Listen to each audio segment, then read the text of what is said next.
Il disegno di legge c'è, ma non è detto che diventi legge. Lo dovrà dire nelle prossime ore l'Assemblea regionale siciliana. La proposta legislativa di abolire le province messa a punto dal governo Crocetta incontra subito le prime resistenze, anche da parte di uno degli alleati, l'UDC. Il segretario regionale Giampiero D'Alia parla di riforma burla.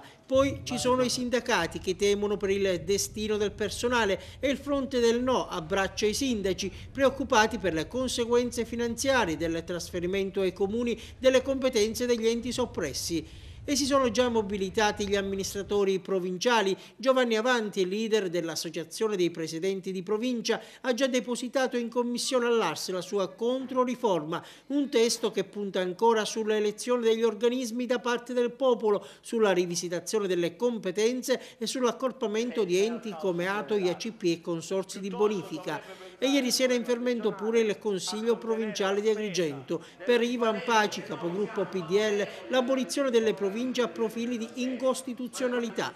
Crocetta, ha aggiunto, vuole decapitare la democrazia. Ma c'è stato un coro unanime contro il disegno di legge della Giunta regionale, decisa a sostituire le province con i liberi consorzi di comuni. È chiaro che il governo Crocetta sta cavalcando la tigre della protesta unitamente ai grillini, perché vogliono fare del populismo fine a se stesso. Presidente, è giusto che le province vengano abolite? Ma noi pensiamo assolutamente di no, perché sarebbe stato utile fare una buona rivisitazione delle province, perché come ente sovraterritoriale è un ente ancora valido, riempirla nuovamente di contenuti, molto probabilmente dico abbassare i costi della politica. Sicuramente l'onda popolare sta spingendo verso certi tipi di scelte che spesso rimarranno molto inutili e creeranno molto più confusione sul territorio. Molto dipende da che cosa ne vogliamo fare.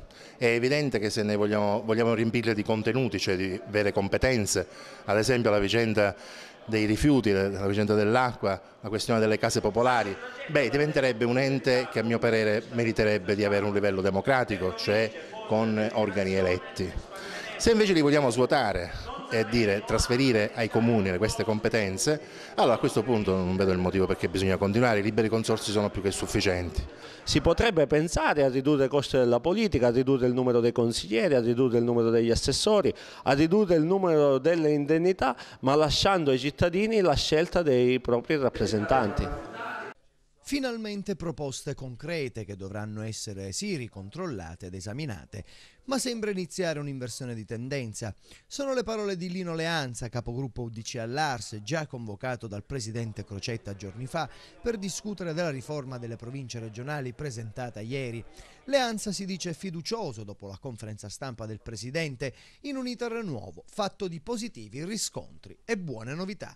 Tante cose interessanti, tante cose mi auguro fattibili, tante cose che vanno perfezionate, un'aula che dovrebbe in qualche modo migliorare quello che sta uscendo da questo testo e dopodiché mi sembra che finalmente parliamo di proposte concrete, finalmente parliamo di cose che possono arrivare al cuore dei cittadini, ai problemi dei cittadini e quindi mi auguro con tutto il cuore che finalmente si possa, ecco, siamo alla seconda fase e la seconda fase è quella più interessante e più importante. È un testo vario, molto ampio, che ovviamente avrà bisogno di aggiustamenti, di miglioramenti, però sull'impostazione generale penso che sia abbastanza condiviso il pacchetto di proposte. Per quanto riguarda le province è chiaro che anche qua ci troviamo di fronte ad un'esigenza complessiva di riformare questo vecchio organo, da un lato viene abolito, dal lato viene riformato.